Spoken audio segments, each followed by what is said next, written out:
অৰুণোদয় কোনে কোনে পাব লাগে। নতুন বছৰত অৰুণোদয় 3.0 আঁচনিটো কোনে কোনে লাভ কৰিব জানিবলৈ ভিডিঅ'টো সম্পূৰ্ণভাৱে চাই থাকক। ডক্টৰ হিমন্ত বিশ্ব শৰ্মা ছাৰে নিজ মুখেৰে ঘোষণা কৰিছে কি আপোনালোকক দেখুৱাই দিম। অৰুণোদয় 3.0 ৰেচন কাৰ্ড আধাৰ অৰুণোদয় এটাই ডাটাবেছ হ'ব। আমি অৰুণোদয় কোনে কোনে পাব লাগে। প্ৰথম অৰুণোদয় পাব কোনে লাগে? বিধৱা মহিলাগৰাকী, অৰ্থাৎ যি পৰিয়ালত বিধৱা মহিলা আছে সেই পৰিয়ালে অৰুণোদয় আঁচনি পাব লাগে। যদি কোনোবা পৰিয়ালত 45 বছৰৰ ওপৰৰ অবিবাহিতা ছোৱালী আছে সেই পৰিয়ালটোৱেও অৰুণোদয় পাব লাগে। কোনোবা পৰিয়ালত যদি বিবাহ বিচ্ছেদ হোৱা মহিলা আছে সেই পৰিয়ালটোৱেও অৰুণোদয় পাব লাগে।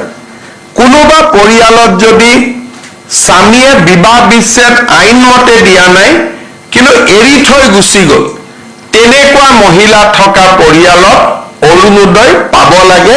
এইটো হ'ল অৰুণোদয়ৰ প্ৰথম নিয়ম। দ্বিতীয় অৰুণোদয় কোনে পাব লাগে? কাৰোবাৰ ঘৰত যদি তৃতীয় লিংগৰ ব্যক্তি আছে, পুৰুষ আৰু মহিলাৰ পিছত আৰু এটা লিংগ থাকে উভয় লিংগ, উভয় লিংগ থকা পৰিয়ালতো অৰুণোদয় আমি দিব লাগে।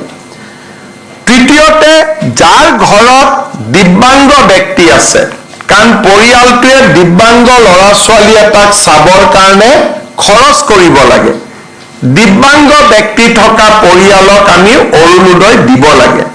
তৃতীয়, চৰকাৰী বৃদ্ধাশ্ৰমত যিসকল আইতা থাকে সেই আইতাসকলক আমি অৰুণোদয় দিবই লাগে।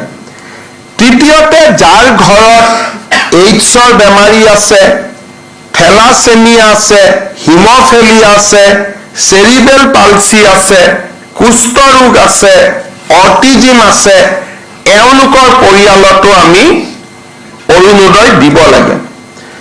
কোনোবা মহিলা যদি ভিক্ষা কৰি জীৱন নিৰ্বাহ কৰে তেওঁলোককো ডিচি সকলে বিচাৰি উলিয়াই অৰুণোদয় দিব লাগে।